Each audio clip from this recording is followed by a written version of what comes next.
Welcome in, guys, to the PML, the Paladins Minor League. Good morning on this very, very fine Tuesday. We actually did have a DQ earlier today, or at least the fact that Sour Team, the very first set won't be played, so we'll just be right into Penta versus All Business. And, of course, I'm joined here by Nick. Pretty hair. I'm excited to see what we have in store for us today. Yeah, man, it's too bad about Sour Team, honestly. They were kind of right there. Not quite neck and neck with All Business in the first spot with plenty of games left to play and to take that top spot and actually earn their place at LAN. Yeah, I mean, they were close enough. They weren't very, very far behind All Business. It's just unfortunate they were actually able, well, not actually able, but just ended up DQing in this spot. But at the same time, I mean, of course, we'll be able to see them back in action, I'm sure, next week. We're going to be able to take a look at the standings and see where everyone is today. Of course, All Business versus Penta in this case will be the match it is that we're looking at today. Both of them first and second seed respectively. And then Sour Team and One Trick Pony are going to be the last few.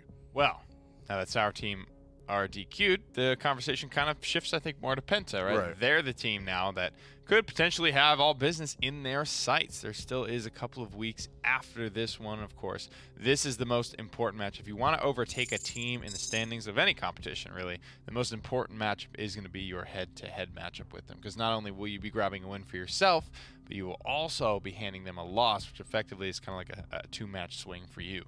Right, and I mean, on top of that, if Penta are actually able to take like about a game or two off of All Business today, it'll definitely shake things up a little bit. I mean, if they end up losing the set, then that's even better for Penta and still put Sour Team in a sort of okay spot. I mean, Penta just has like a 0 map differential. They're literally right dead in the center. So if they win, they'll be able to get a few points here and there, and Sour Team could still end up being a threat to All Business depending on how the set goes. It just depends if they're going to show up for their games or not in the next couple of weeks. Like I said, they still got a couple more weeks of competition.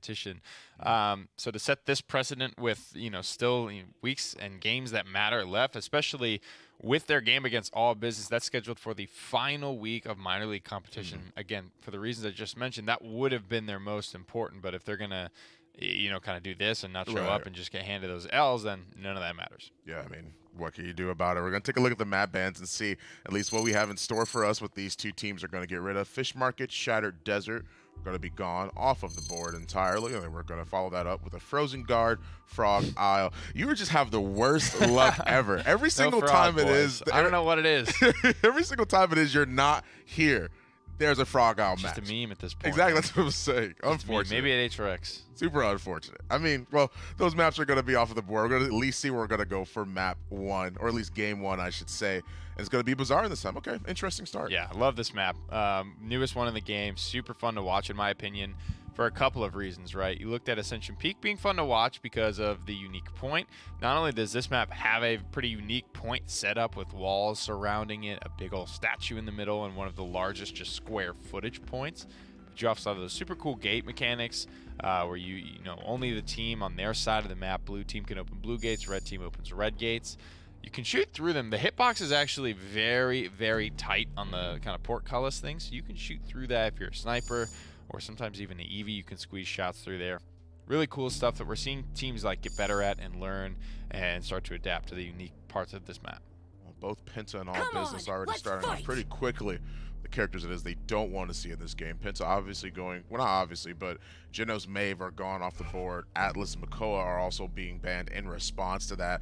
Ash is going to be picked first on Penta's side. You've already got at least a little bit of a look at the sustainability that Penta can have. On Business, though, the Eevee Strix, both the damages, potential lock-in, there's the Eevee. The Strix, more than likely. Strix has been on such a rise recently on PC. Yeah, I think the biggest part of it, and this is kind of what I was thinking, going into this and my hypothesis on why he kind of rose. Obviously, the stealth changes help him, where he can't get ripped out of stealth via damage, but he was getting a lot of attention on the PTS, and people starting to learn about this Roost card that was really strong. The card got reworked to something else that was very strong in a different way.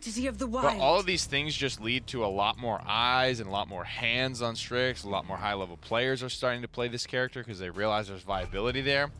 And when that happens, the player base as a whole just gets better at the character. And it's kind of one of the fun things about games with depth, like Paladins, like a MOBA like Smiter would be.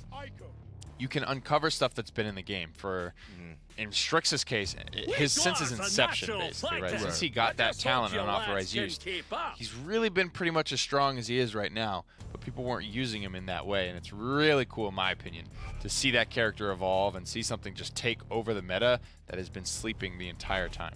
Yeah, Ashe, Furia, Inara, Leon, Bomb King. Now that's already pretty good as it is. At least not only the sustainability, but you're looking at some pretty solid damages right there. My only concern, I guess, is Leon would have to sort of match the Strix in terms of the long distance. But the Eevee can put a lot of pressure on Leon Bomb King, because I feel like she's not really going to try to go in unless it's absolutely necessary. They've got the Furia for the damage amp, and lastly, All Business decided to lock in the Ying. So they've got sustainability. I mean, both comps are looking pretty good to me, but who's do you like better in this situation? It's execution heavy for sure for All Business, but if All Business are executing and firing hard, then they will win this game. Well, we'll have to see if that's going to end up being the case on map 1. Bizarre. Casters, take us into it.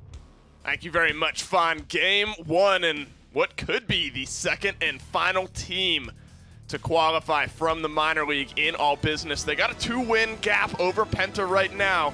Could make it 3 with only 2 weeks left after this one. Dulcin and Gormizer calling it for you.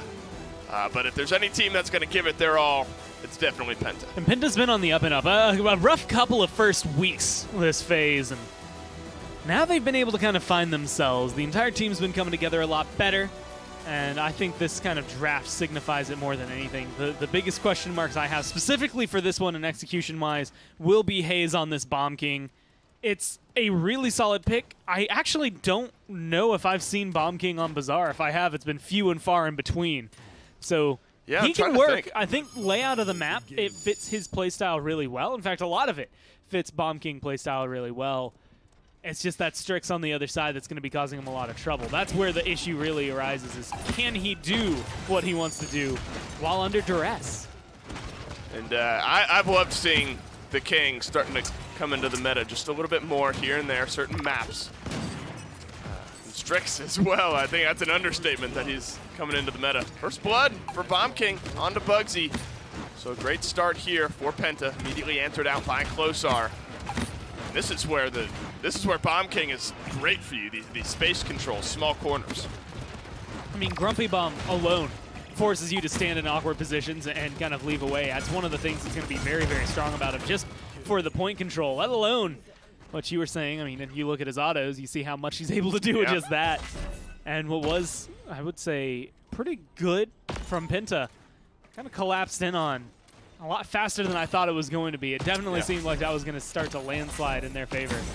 But once Inara's gone, they do lose a lot of their presence, especially around the objective.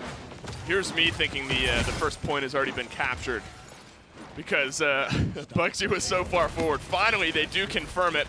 There's a bit of a lull towards the end of the first fight there. All Business on the board first. A good zone from Bugsy, sees to it that they get that payload moving forward. Unbelievable as well, had some big plays on the barrack there towards that mid.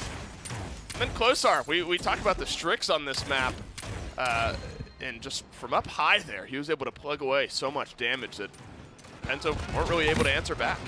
And that's the biggest thing. Once they locked in, and this is when I was sitting in the green room waiting, watching picks and bans, Eevee and Strix got locked in, and I was like, oh, well, they probably win here. Like, there's not a lot you can do against them. And you can see right now, I mean, Ovum just put his name on the board, but Hayes is 4-2, and he's like the only one who's really positive for Penta versus All Business, who, while they might be negative, they've been able to kind of come through, and their kills have had more meaning when they get them. And I think that's kind of the big discussion to be having is, you know, Hayes, when he's finding these, how much do they actually impact the game versus Closar here, who I can only imagine is going to just start hitting more and more shots as the game goes on. Yeah, kind of getting into that rhythm, the Strix rhythm. Once that starts to really click for you, it's very dangerous for the other team. Slapidopoulos, of course. I mean, he's a PC player now. I mean, we recognize him, you know, from Cyclone in the console league from last split. Kind of made the pivot over. Tumultuous start for him.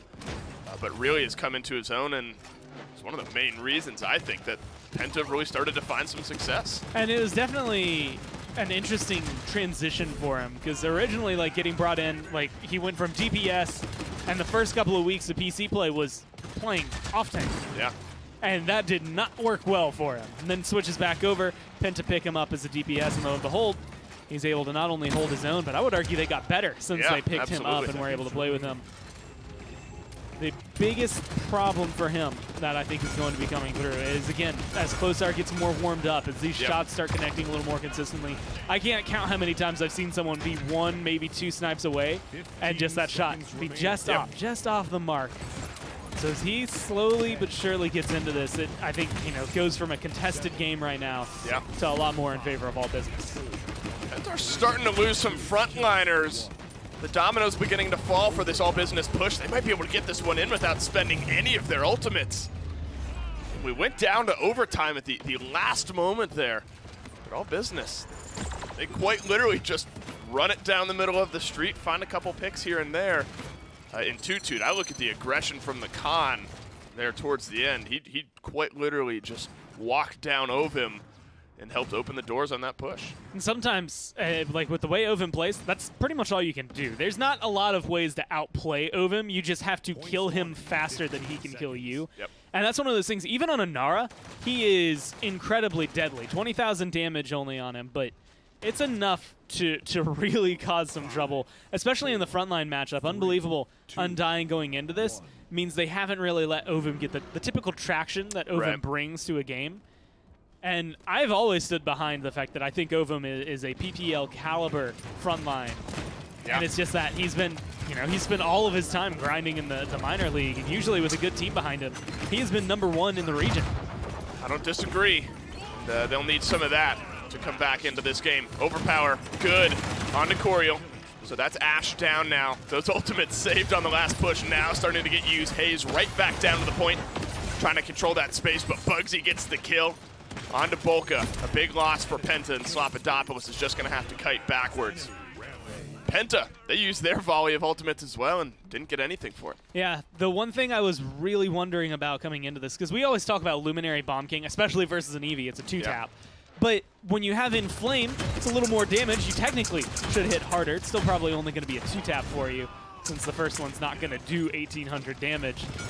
But it puts you in that perfect position. I mean, an Inflame on a Bomb King with a King Bomb, that combo could be, and it probably is, one of the deadliest things you could put together in Paladins. It just didn't connect the way that Penta maybe planned for it to. And that's just All Business reacting well with their ults. I have not seen blue in the kill feed in a hot minute. A hot minute. It's been All Business all day as they continue to move forward here. 4 of the top 5 damages for them. Slappadopoulos hanging in there. Beautiful Ice Storm from Bugsy. Sets up the kill for Unbelievable. Nearly 2. But Hayes was able to escape with his life there. No follow-up damage just yet. You don't really... I don't know, Bazaar's somewhat turning into a difficult map to retake on. I mean, All Business win the fight so early on and then zone out for the next, like, 2 minutes and capture. It's much like what we saw the transition with Ice Mines earlier this year. Teams have just figured it out. Like, they spent their time on Bazaar, they've been clocking it in. And now that they understand it a little more, they can know, okay, well, this is what wins the point fight. This is what wins the push. This is how to pace the push. That's actually one of the things that matters a lot more than you would think, but how aggressive you get and how soon you get that aggressive is going to change, you know, the complete direction of it. I mean, right here, Slappadopoulos being able to get aggressive at the right moments. Yeah, that was an important double kill there, both on the Enlightenment. Unbelievable was able to trade back. But I think, honestly, that fight, Penta needed to win that to stay in this game because they used their defensive ultimates there. That one doesn't work out, which it did. Things are looking dire. But All Business, they save a lot. Now you only have King Bomb. You'll have the Assert Dominance in just a moment to lock down a couple members. But you look at the Dome Shield, Overpower, Flashbang here and there. Okay, never mind on the Overpower. That one's back to 30%. But the way Toot's been playing, should charge pretty quickly. I mean, already 38, and he's been locked behind a gate the entire time that they've been firing. So that's a lot of good damage through there. And there's going to be the Dome Shield for Unbe to try and stay aggressive and keep this rolling forward. 30 seconds left. They're looking to try and close this out. Yeah, and if they get these kills, this one's going to be over. Assert Dominance from Coriel drops down onto the barrack. A big pick for Penta to stay in this game. Respawns are going to be closer for them with about 5 seconds left. Shoulder bash flies on through. Doesn't have the targets here. Slapidopoulos, though, in the back line. Kills off Strix. 8 seconds remaining now, but Penta, they got the closer respawns, but a big double kill from the Con. Nice sword coming down for Bugsy. Keeps him up in the air and keeps him here contesting. Toot going to be dancing around. Unbelievable. Should be coming back into the fight any time now. Yeah, the Barrack now rejoining the fight, but a big double kill from Bugsy may help this game in All Business's favor. Toot runs one more down. The bodies are falling. Penta is as well.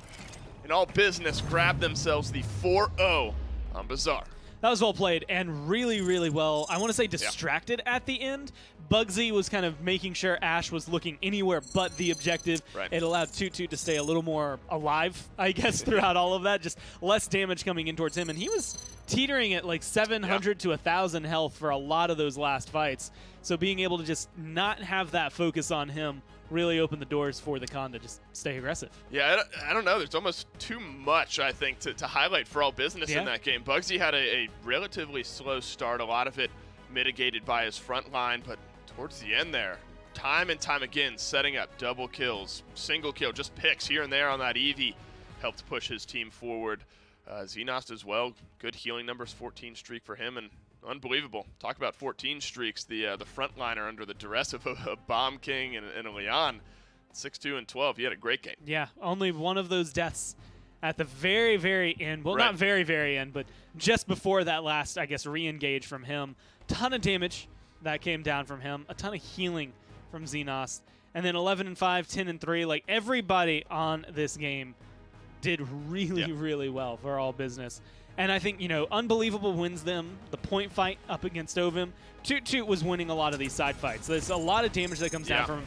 And again, even right here, you can see him not, well, at this point, not teetering on the edge of death, but he's getting a double kill. When he gets low, Bugsy's coming in to save him. The team's just flowing together so well. It's a perfect way to look at it. I mean, you use the battle shout, but underneath his name there, I mean, his health bar is half or lower throughout a good bit of this fight, and what you need from your Con is to play aggressive, move forward, and keep a lot of the focus on him. So that's great play, not only by Toot, but as you pointed out, great communication flow between the team. You know, he knows that Xenost is going to be right there healing him. The communication seems to be flowing for All Business. And 2 times we saw that push end in pretty much the exact same spot for Toot. Standing on that bush, gun pointed at spawn room, ready to go. Anybody who steps out is going to be taking damage. So he was just prepared for it. Again, aggressive was the name of the play for him. And he made it look good. Well, they grab win number 1 on Bazaar, 4-0 fashion. All Business looking great to start off the day. Let's see if that momentum keeps up in Game 2 right after this. Paladins Minor League is brought to you by Evil Mojo Games, developers of Paladins.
Welcome back in, guys. A very clean and quick 4-0 on the side of All Business. Of course, Penta still got plenty of chances. They've got a few more matches to see if they can actually end up making this comeback completely. But All Business already looking pretty dominating. And if they can carry that momentum over into the next round, Nick, then I'm pretty sure they're going to be able to overcome anything. Yeah, if they can execute like they just did in game number 1, they're going to be a big, big problem, right? It's not that easy, though. It's much, I think, harder in practice when you look at the way that Eevee had to play and kind of dominate the field, as well as Toot definitely stepping up and having a big performance as well. Strix ends up going negative there, but I think there's this kind of nuance to the game sometimes where you have a high priority backliner like a Strix, right? And he's kind of the focus of everyone's attention, right? A lot of eyes are going to be on him for the majority of the game. People are going to be diving him somewhat recklessly. So though a -2 slash line doesn't look great on the surface, if that's him just mitigating people diving him and pressuring him all game, and then you see Toot and Bugsy slash lines super positive, maybe that's the fruits of the labor of trying to peel for this guy that's just getting dove recklessly all game, right? Doesn't end up being worth it when it's all said and done, and I think the all business guys do what they need to do to win game 1 in convincing fashion. Exactly. And I mean, once again, if they're able to carry this momentum over into map 2, which is where we're going to end up seeing where we will be, it's going to be Bright Marsh, and then, oh yeah, this is like a very, if they can definitely continue to carry this momentum, then I think if there was any map to where you could see if a team was dominating, it'd be Bright Marsh or Jag. Right, and one of the other telltale signs is if a team gets both of the map picks at the start, a little bit less so for their map pick, right? You 4-0 your map pick, good, cool. Right. That's a great thing for you, but it's about your opponent's map pick, really. That really kind of defines the set for me. That's their best foot forward. If you dominate them there, you got a 95% chance of winning the set in my book. Exactly. I mean, all business being the #1 seed. I mean, Bright Marsh is a map that a lot of people know how to play on, so I wouldn't be too surprised if all business could just end up cleaning this one up just like they did on the last map. Willow, Khan, Atlas, Makoa, and then Ash being first picked once again, just for that sustainability. At the same time, all business are going to respond with a Barrick Cassie this time. And that's going to be very interesting because that already puts a lot of pressure on the Penta to try to adapt and not pick easily counterable characters into this cast. Yeah, it's tough, man. It's a good start to the draft for both sides, right? Only one of those aggro off tanks is left, so they grab Ash first.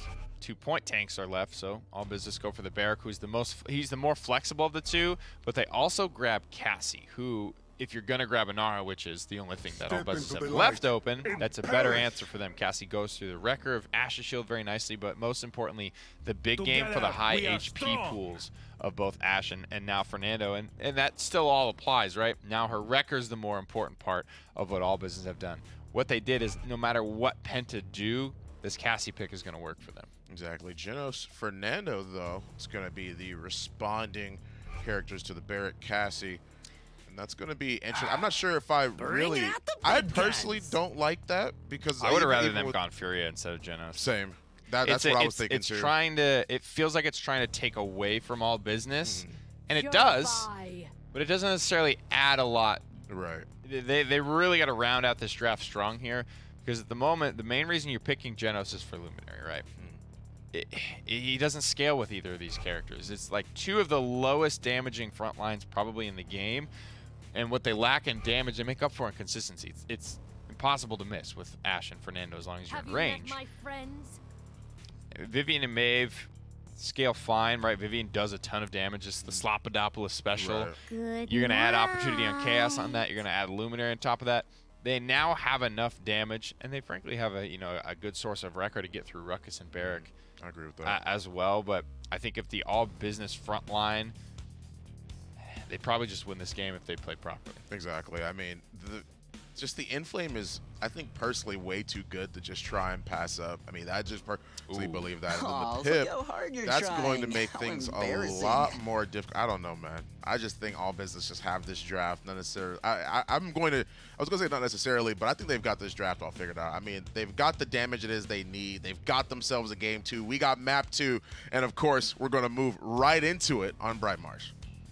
Thank you very much. One more game for all business to extend their lead to 2, and I think I agree with the guys on the desk. They got a draft. It gets me excited to watch some Bright Marsh. Pip as well for them. Yeah. I assume that's Bugsy, and that's not something that I've really ever gotten to see him play. And that, again, just is a testament to the fact that Bugsy will play anything and everything, and he can play it at a competitive level. That's the goal. The question is how good it's going to look, but it's closer this time around, which means probably Bugsy there on the big game Cassie. But the 2 things that stand out to me, not only is it that they grab this Pip, and that's already going to be good on this map. Ruckus is also really good on this map. If you find the right jumps, you kind of play him and Pip in similar positions, very different styles, but similar positions on the map. And so it's going to be a lot of control from All Business, pretty much everywhere. Whereas you're probably going to end up seeing, I mean, this Vivian has to essentially focus down the Ruckus or the Barrack, or else she's maybe not quite getting as much done as you would like to see out of her. I agree. I think a lot of Penta's draft relies somewhat heavily on this Vivian being able to, you know, mitigate. I mean, they pointed it out on the desk. The Ashe and the Fernando aren't necessarily overflowing with damage, so you really need this Vivian to fill some of those holes, and at least sitting back now doing so. Big jump in from Klosar, finds the kill onto Bolka. 48% though for Penta as All Business retake. I mean, just being able to come in, 48% is going to be a good number. If you can retake, you're going to be able to close, usually before the other team respawns. So if they can come in kind of with a master class in force, then I assume they can displace All Business, but that's going to be the big trouble. One, burning through heals like that when you're just able to kind of top yourself back off. Good trade, but you still have to burn through the rest of All Business to get there. That was a 1-for-1 trade on the side. Now it's Hayes and Bugsy, last two damage dealers in maybe this final fight. Penta re-engage. They're onto the point. Just wide for Bolka on the through time and space. Xenos first kill, Hayes second. Bugsy just hanging out in this window. Some poke damage is going to be good for them here. Klosar forced out of the fight. Evil Mojo waiting, might find the time to use it as Midnight Drake's down. Unbelievable. Gets the first kill. And that was one of the best testaments to how good Midnight can be, but how sometimes it's just not going to matter. As right now it's a double kill for Klosar. And that's 3 effectively. I think Unbelievable technically got the last hit on Fernando, but Midnight hits right as Fernando. Ovim goes in, and he's getting that last touch. He's trying to keep overtime going. And not Klosar, not Unbelievable move their crosshair. They're just like, he was there before, he's going to have to be there now, and they both just fire into the dark as Evil Mojo goes kind of into the dark. And both times, Klosar's just been finding these kills. He's slowly but surely, I think, coming into this pip. Slowly being, it's been 2 minutes into the game, and now he's starting to find double kills, triple kills, but it's definitely something that Penta don't have a concise way to deal with. Well, that's always the threat with Pip, is because, you know, we'll see these early game Pips before Resilience really starts to come online for Penta. You know, the Evil Mojo's hit, there's lots of follow-up, but we've seen time and time again, you know, a Pip will hit a great Evil Mojo, but there's no follow-up. Sometimes the kills just go searching. Hasn't been the case yet, but it's still relatively early in the game. Looking for point number 2. All Business pushing in here. They spend the Dome Shield for it, get just a couple of kills. And that's all she wrote there. All Business go up 2-0. Slop had the right target in mind, trying to go for Xenos and just get rid of Xenos on that 8th streak for the Furia, but just wasn't able to find it. Got a lot of good damage, but then that tree got in the way. And then Timer was against them. He wasn't going to jump down. Nobody else was really alive to keep that overtime going. And there's just so much that you can try to do. I mean, your tanks are 1 and 3 and 0 and 4. That's where a lot of these kills are coming. And at the end of the day, if you can't keep your tanks alive, it almost doesn't matter how good your DPS players can be. They can't fight back control for you entirely on their own. And with Unbelievable and Tutu both only having 1 death, it means that it's a lot harder for Hayes and Slop to look as good in this case. I agree. And then I kind of look back as well at you know, my point about Resilience as another through time and space comes up empty. You're not really in a position on Penta where Resilience is a huge item. It's only really Evil Mojo and everything else. I mean, maybe a Furia stun here and there, but not really going to be worth it. So Klosar in a great spot to take advantage. As Penta do take advantage of a flank here. They grab themselves 3 kills. Klosar trying to play around that corner. The execute from Hayes is good. And fast cap for Penta. Looks like they're on their way to point number 1 in this set. And this time around, assert dominance is definitely one of the most helpful. A good long stun onto the Ruckus just to start off the fight. But Bugsy unable to attain the kill onto Hayes. Can't damage Ashe at all in that fight. And that transition goes from an 0-4 Ashe, where it's just been death, death, death, to maybe not even her finding the kill. Maybe it's all been on Hayes, but at least being able to impact that. Not as big as that Evil Mojo. No one's going to die from it, but it looked beautiful. Maybe Ovim got caught at the end, but that's always the thing with Pip. You see 3 people grouped up right in front of you, and you have to hit it every time, but whether or not your team is there to help capitalize is another question. They did grab one. Maybe just stalled out a little bit. Coriel, no assert dominance, but that will be up soon, charging it pretty quickly. Right-hand side control for All Business. A little bit of a flank here from Toot Toot. He's going to rejoin the rest of his team. Maybe thought about the Hexafire for a moment. You can already see, Gore, where the line is kind of drawn as Flame pops out for All Business to try to really hammer this one home. And this is perfect timing on an Inflame as well, right? You've drawn the line, as you were saying, where it's just like, this is where we're defending. You're not getting past us here. And then you're like, and in case you didn't know it, you're not getting past us here. You pop the Inflame, get a little more aggressive, and it still has enough time that now 20%, sitting at about 1.5 minutes left, you're going to be able to charge that back up most of the way, if not all of the way, before the round ends. It does kind of depend, I think, more on Xenost and maybe how aggressive he gets, and how much healing is going to be able to come through for him. But it keeps them in the fight for the next point as well. I love the way that Closar has played this Pip so far in this game. You know, he's not, I don't know, he's kind of a weird hybrid. He's not like a true flank, but he's not like a backline damage dealer. You know, you want to follow around your tanks the way he is right now with Unbelievable. And the spacing, everything has been great for this Pip so far. And again, I look back at Penta, they're not really in a spot where they are going to want to spend too many credits on resilience for that Evil Mojo. So if he keeps hitting 2-3 members of Penta, could be game-changing ults. That's going to be, I think, the big one. Game-changing ults. I mean, everyone has some on their team that could absolutely change the pace of this game. To the extent of, you know, I mean, Hexafire, Evil Mojo, Through Time and Space, any of those hit more than one person, that team could win the game, or at least win the next point. As of right now, though, it's all about overtime, all about trying to burn it down and just try to keep things going without having to burn ults if you're either side. But it's a long road ahead of them for Penta if they are able to rejoin this. Until Ovim backed off, Penta had naturally done a pretty good job of juggling overtime timers there, with Ovim kind of moving in and rotating out with the Ash. But All Business win themselves the defense.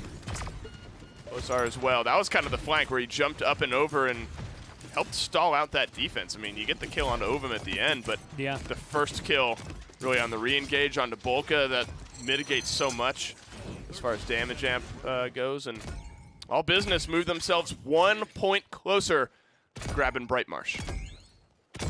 And I think the biggest note for me out of that, All Business, they fall back without falling back. You know what I mean? Like, they fell back to halfway as aggressive as they were before, which allowed them to re-aggress into that same zone and just keep Penta locked away. They didn't get overtime. They didn't even get to the payload until overtime.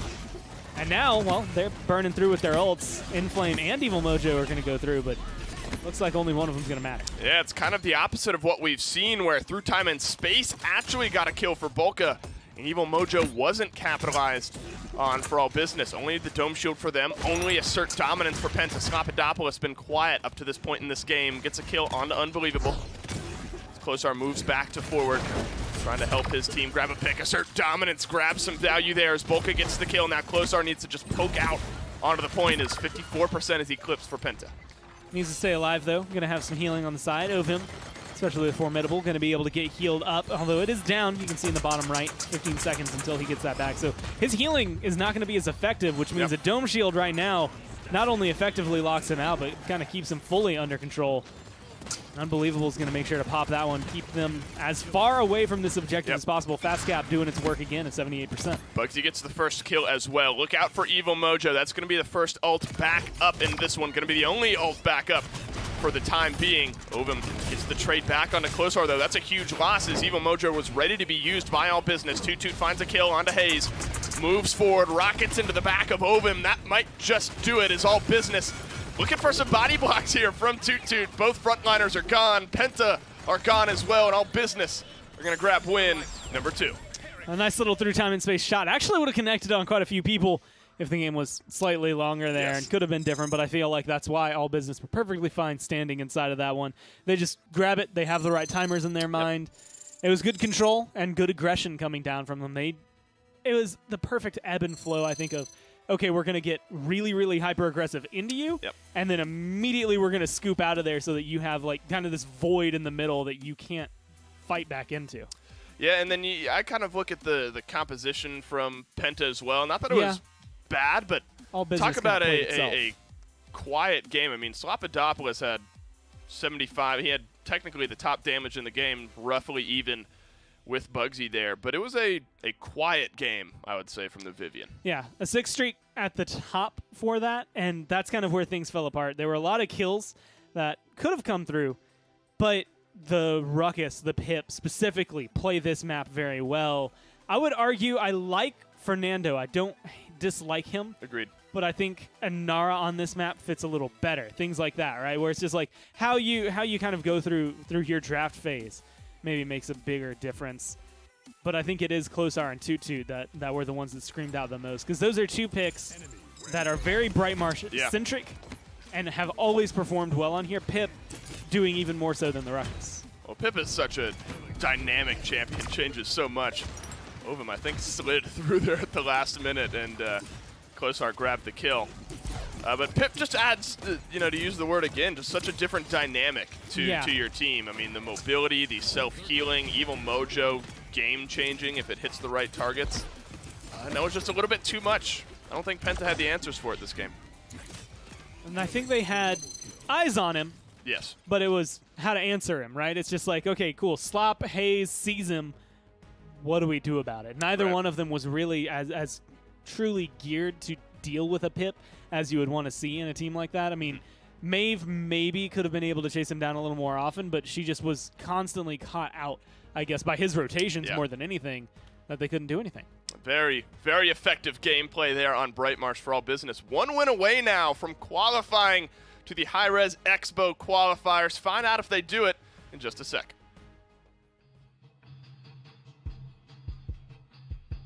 SteelSeries, the official peripheral provider of the Paladins minor league.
Welcome back, guys. I mean, you heard Dave say it before it break. All Business is literally only 1 match away from making sure that they can actually end up being at qualifiers for High-Res Expo, of course.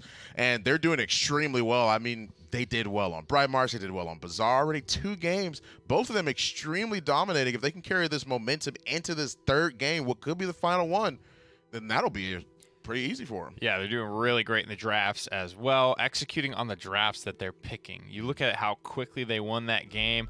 Part of that's just Pip, right? When you don't go, there was one critical point in that draft where they ended up going Genos Fernando instead of something like a Furia, Nara, or like literally anything else, right? When you make your frontline that susceptible to CC on Bright Marsh too, I think that makes it a very easy pick for Closar to just crush it with Pip. And anytime you can crush it on a map like Bright Marsh, part of the reason there's synergy there is because it tends to be a quicker map. And Pip, once he hits that mid-game, starts to fall off pretty sharply with Cauterize and Resilience coming online. But before that point, there's almost nothing you can do against a good Pip. It is one of the most frustrating experiences. Well, Closar definitely brought an amazing Pip that go around. We're going to see where we're going for map 3. Once again, it could be the final one. Splitstone Quarry is where we're going to go. And, of course, this is Penta's map pick as well. And this is one of those maps where yesterday when we watched it on console, you look at comps and you look at identifying where they're going to play out of. Now, there's 2 major areas on Splitstone Quarry, one of them being kind of the quarry. I called it under the bleachers just to looking at it, but it's that underground area with the map hazard in it. You're either looking to build a composition to play kind of around there, or you look to use kind of mobility and the rest of the map, because when you do play under there, you confine yourself to probably, I don't know, 25–30% of the relevant area of where the point fight's happening. So you can kind of cede that high ground to the enemy team if you're not careful, and we've seen that be a very big problem. Even for teams that have incredibly strong quarry compositions, Right. when properly abused from high ground and multiple angles, there's 3 doorways and a roof kind of porthole. When you're getting shot from 4 different directions, there's just nothing you can do. It doesn't really matter how strong your composition is. So look out for those types of things, and we'll try and keep you up to date here as the draft gets locked in. Willow and Nara, very, very point-centric. So whatever it is that Penta grabber, this is kind of one of those like predator prey scenarios where Willow's very good against the Nara and just like slamming the objective. So Penta can't have it, the Inara is going to be that much better. Exactly. I mean, you were mentioning before about just the ability to be able to abuse a lot of that vertical space. Willow is one of those characters where I always think of her being able to do that. That's going to be hard for Makoa or anyone to be able to sit on that point. With Dead Zone, there are a lot of very close quarters on this map. I mean, already with All Business, I'm a little bit biased already due to the fact they've already got the Inara, they've got the Willow. Penta going for the Genos again, and then closing that one out, at least this sort of pick right now, with the Maeve as a return. So this is already starting to kind of look like All Business are going to be playing around the quarry, and it looks like Penta are going to be playing kind of with the rest of the map, like we were saying with Makoa. You know, you can pluck certain people out of this quarry, certain vulnerable areas. Specifically, maybe if you can get after that Willow. I don't know where exactly she's going to be positioned, so I won't say Makoa's going to be in hook range, but if he is, that's a great target. But again, similar to Bazaar, I looked at that All Business comp on Bazaar, and I'm like, this is better if they execute. It's going to be harder to make it work, but when it does, it's going to look pretty unstoppable. Maybe not here. Penta hovering Terminus, and that is uncontested. Like, I'm going to the point, right? I'm going to contest you, Inara. One of the few characters that can, honestly. He's just been out of the meta for so long, we haven't gotten to see that interaction a whole lot. Yeah, I mean, we've been seeing him flexed a lot recently on the teams like Not As Vincere, like well, I mean, not just Na'Vi, but of course, we've seen a PK too. But I like the Terminus pick here because you mentioned that it counters the Inara, but also we've seen it brought out on Ice Mines to be able to counter out the blasters like Drogos or Bomb King or so on and so forth. So that's what I feel like he's going to be able to do. He's going to be able to sort of knock out 2 birds with 1 stone against the Inara, the point contest right there, and then you have the Willow, where he's probably going to be looking a lot to be able to try and block out those shots. With Vivian, too, that's going to be pretty big. But I mean, it's really hard to argue against All Business's comp, man. Yeah, Term does okay against Willow. Not so much on this map because she's going to be so far above him. If he can power siphon and eat that dead zone projectile, that's huge. That's the biggest kind of interaction. If the dead zone gets off effectively on Terminus, it's going to hurt. He can mitigate the damage that follows it up by just holding power siphon and not eating the left clicks, but dead zone getting through or not is always like a really big break point for Willow's efficiency. Exactly. Well, All Business already up 2-0 against Penta. This is it. They could end up qualifying in this case. Game 3. Let's go. Could be it. One last game for All Business, and they got 3 tries to do it. They'd like to do it here and make it a 3-0 set, but it's not do or die here for them just yet as we dive down into Splitstone Quarry and some interesting bans there, Gore, and kind of the shift of the meta that we're starting to see where Atlas remains in the ban column, but All Business let the Makoa go through, but kind of in exchange for the Willow. Normally it's one or the other. You get the Makoa, we'll get the Atlas, or vice versa. This time, you'll get the Makoa, we'll take the Willow, who's usually banned out as well. And I think they're kind of banking on, well, actually this kind of setup. They banned out Barrick, which admittedly shield-wise is probably a little better for dealing with Willow. But Terminus, like, the most he can do is try to consume Dead Zone, as Nick was pointing out. If he can eat it when it's launched out at him, then it's going to be able to kind of consume it. But you can see there, all you have to do is shoot maybe a little further in front of him, and it's still going to be able to connect. They don't have someone on in my eyes for Penta that is going to be point tanking the way All Business have this Inara, and so they are, even though they get first blood, in my eyes, might not really have as much control as they think. Well, it's a relatively even trade, off tank for off tank, and All Business, they've been fighting from the point this entire time. I mean, Ovim just he's had too much to worry about. He's been looking up, looking backwards. The power siphon has been looking every which way, trying to mitigate as much damage as possible. Another couple kills starting to fall here for All Business. That's a healer and the flanker, Bugsy, in the bleacher side, getting the thing done. Closar finally sees an opening, gets the kill onto Ovim. And that Willow has not needed to move from that high ground as All Business grabbed their first point. I mean, she's chilling. There's no one like, I guess Hayes in this case is the one to maybe get back there. Against Lapidopoulos with the range, could probably deal with it, but wherever fight they are taking, whatever fight they are pushing, until just now, I haven't seen either of them look at this Willow, and that was the first time Hayes is going to be able to get that. That needs to start happening from 10 seconds into the round. Like, the minute you get into this middle area of the map and the fight begins over the point, he needs to be going around Lava side, jumping onto that balcony, and making sure that Willow's life is hell. I love this play from Unbelievable. All Business starting to lose their lives on the bleacher, and Unbelievable says, okay, let's get some payload progress, and that thing moved a good bit before they finally turned around and caught him out. Seismic Crash drops down, stuns out Coriel through time and space from Volca, does not connect. Shell spin out to safety. Toot battle shouts, but not far enough for Coriel as Toot runs him down. Slapidopoulos and Ovim, though, getting back to involve. That Vivian up high has not been touched yet throughout this fight, and that's a losing recipe for All Business. It's Unbelievable continues to contest this payload as eyes go elsewhere for Penta. In one more shot, there it is. They stagger him out, make sure that Unbelievable is going to be coming up just a little bit later than the rest of the team.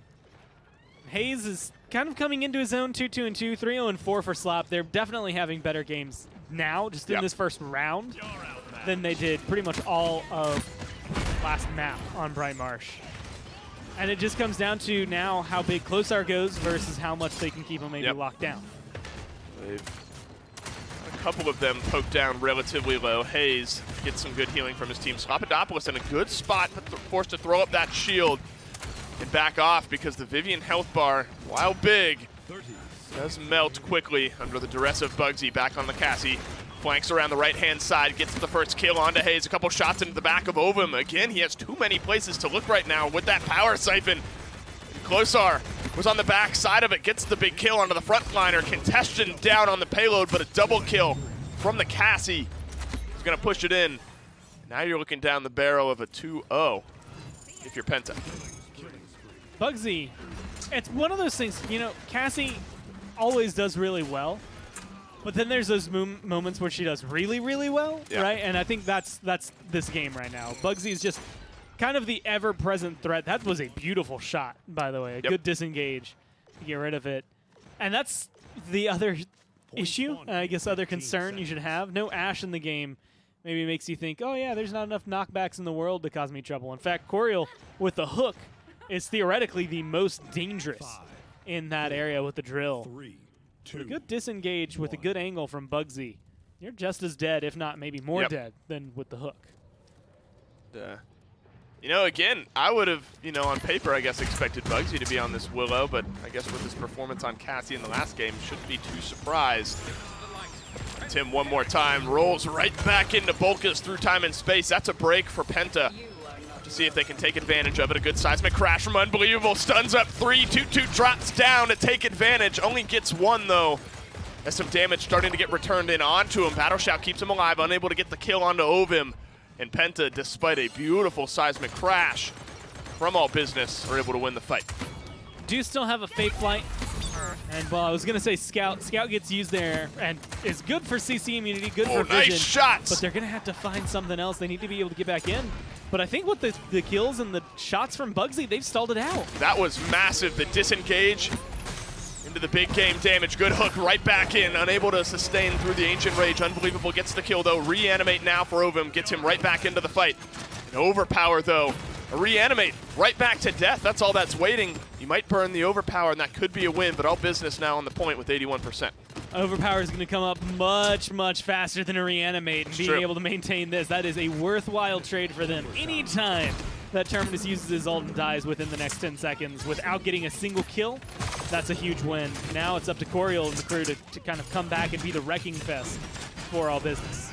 That illusory rift is going to buy some time for All Business. Overtime is in favor of the red team. Penta cannot leave while that overtime meter's up there. Midnight drops down as Closar looking to find some advantage from the high ground through time and space. One last time, no good from Bolka this time. Ovim, Power Siphon isn't going to protect you from that one. Coriel down as well. No more front lines for Penta. All Business 1 point away from coming to land.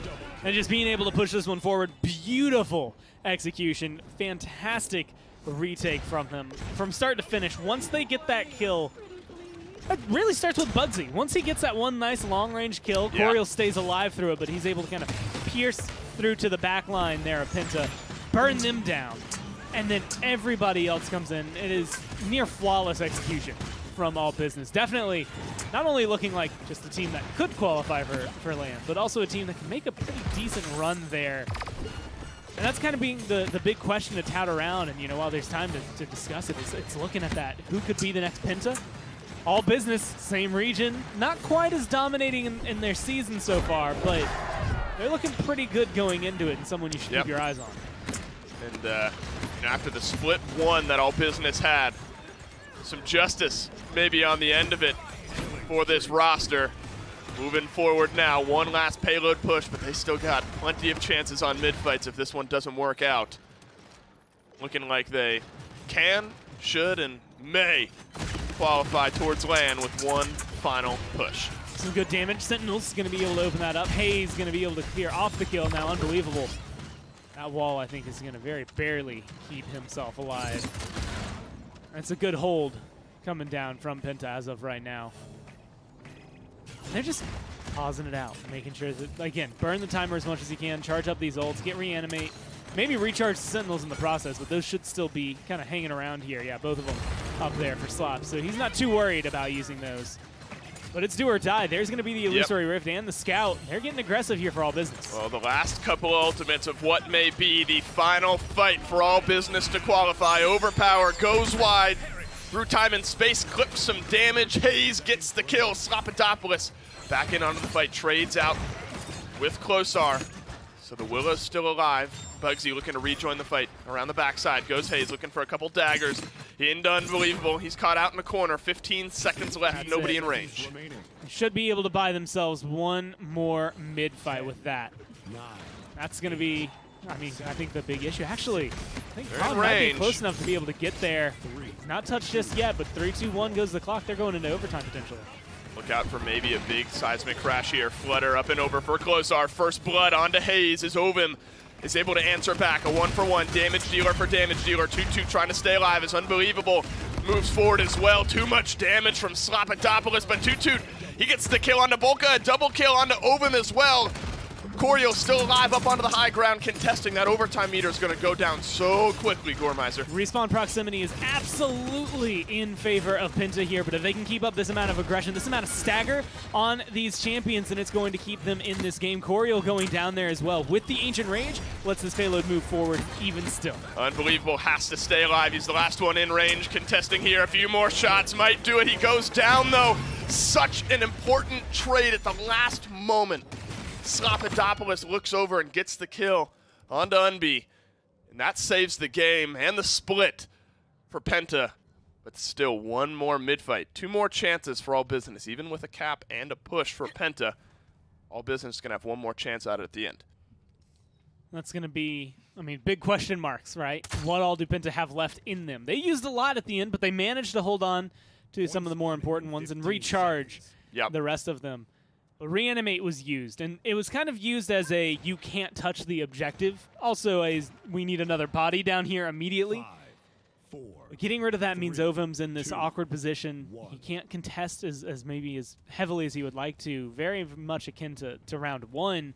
Any amount that he pokes out is going to be received with damage, more than likely from Closar, unless Hayes just gets in his face from the get-go. Yeah, the Fae fight from Closar could be game-changing, depending on where he's able to fly.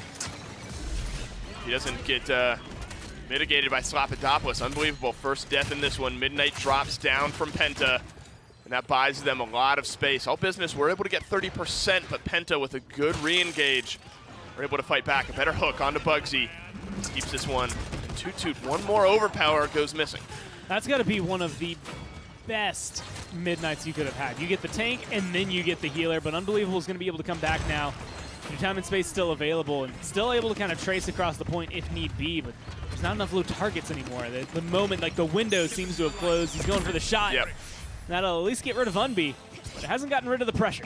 Yeah, 2-2 with a big double, now 3 in this final fight for All Business. Slapidopoulos goes down, 72% for All Business, moving themselves forward. One more chance for Penta to fight back into this game. Who is the first pick gonna be? That's the big question. Ovim so low down on the bleacher side, just a few more shots. Toot toot, both frontliners are gone from Penta. All Business are winning the fight, they're winning the game, and they're winning a ticket to LAN. Just everything you need out of control. Very, very concise point fights there on Splitstone Quarry. So being able to come through, that's a good map to have under your belt considering how many teams I have seen take people there, but very, very good flow and not like locked down to bleachers, but able to fight under bleachers. Not locked down to range, but able to fight at range. The two things kind of working in tandem. Depending on where Toot Toot and Bugsy go, you could maybe see Coriel get pressured out, or Ovim, I think, in an unfortunate scenario towards the end. A good pick that just didn't get executed, I think, at the level they saw it in the draft. And, you know, as contested as Europe has been in the minor league, I think this bodes well for All Business, the fact that they are able to 3-0 Penta, the second-place team in this region, to confirm their path forward. They have 8 wins now. Penta's still down at 5 with 2 weeks left. Yeah. That confirms it for All Business. And then you look at, like, NA, where Hype Unit, you know, undefeated at this point, were able to confirm a couple of weeks ago. So even with just 2 weeks left, All Business doing it in relatively convincing fashion compared to the other teams that are in this region. Yeah, being able to come through and be, I think, as concise right now, though, All Business are the ones to maybe be very, very scared of. Klosar had a good game, 12-5 and 15. Yeah. He was kind of sitting safe the entire time. Bugsy, he was down in the trenches. He was. And he made it look good. Yeah, and it's a scary frontline duo to go up against for Penta. You have to really pick and choose your engagements, and the shots were beautiful from Bugsy throughout this game. The hooks from Makoa, constant threat. This one right here, didn't miss a single shot on Bolka, and 81% from Penta in this clip. This is where All Business are able to retake a lot of it thanks to Bugsy. Yeah, and even there, you know, you see that Ancient Rage come through towards the end. He had just hit with the disengage, and so he's dealing the bonus damage, and he recognizes, I'm probably going to die here. Just pumps as many bolts into that Makoa as he can before he goes down. And it takes him from the 10K back down to about 4 to 5K. Like, he deals a good chunk of damage in that fight to keep that going for his team. And again, that's why I say with that one kill where he doesn't miss any of the shots, that fight started with Bugsy, ended with the rest of the team. I am so excited to see how this team performs at LAN here. And that's got to be, what, 4 weeks away now from the High-Res Expo qualifier tournament. We're almost there. 2 weeks less. 2 weeks left of official Console League, Minor League, Premier League. A week gap, and then the qualifier tournament starts after that. So yeah, 4 weeks away. I'm very excited, and what we saw today from All Business, you kind of pointed it out. This is a team that could make some strides in the LAN tournament. Yeah, someone that you need to be a little more frightened of. Again, the big question is on everyone's mind. You have these PPL teams that are coming in that are 5, 6, 7, and 8. You have 2 teams coming from the PML. Technically 2 teams in a bigger bracket coming from the Console League, but 4 teams that are going to enter at the very beginning to see who exactly will be able to kind of move forward.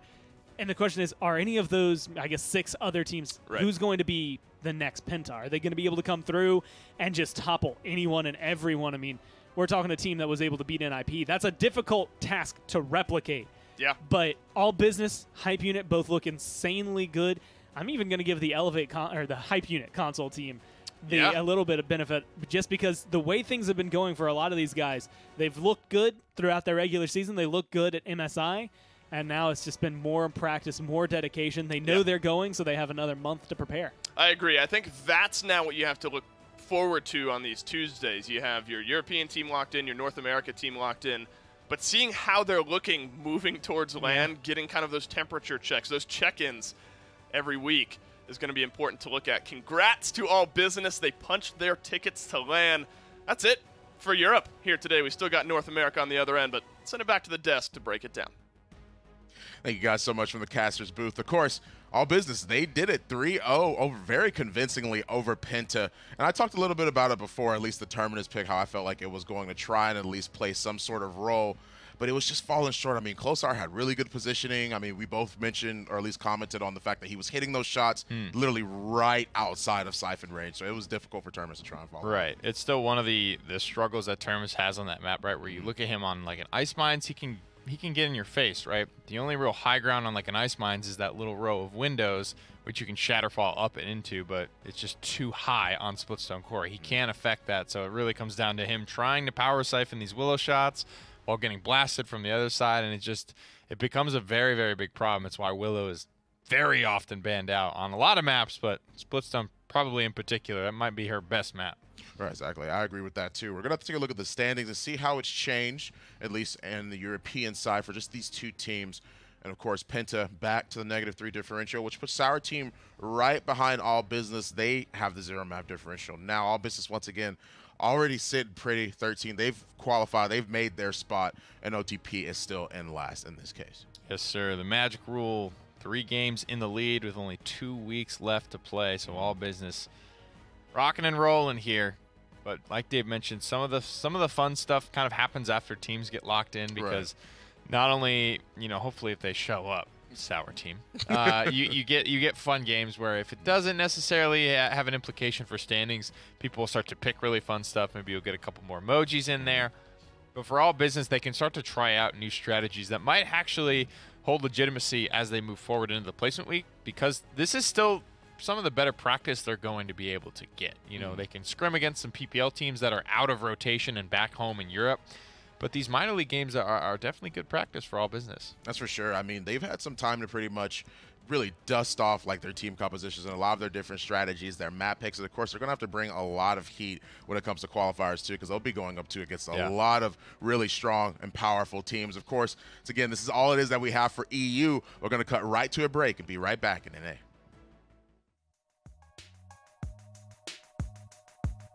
INAP, powering the control room for the Paladins minor league.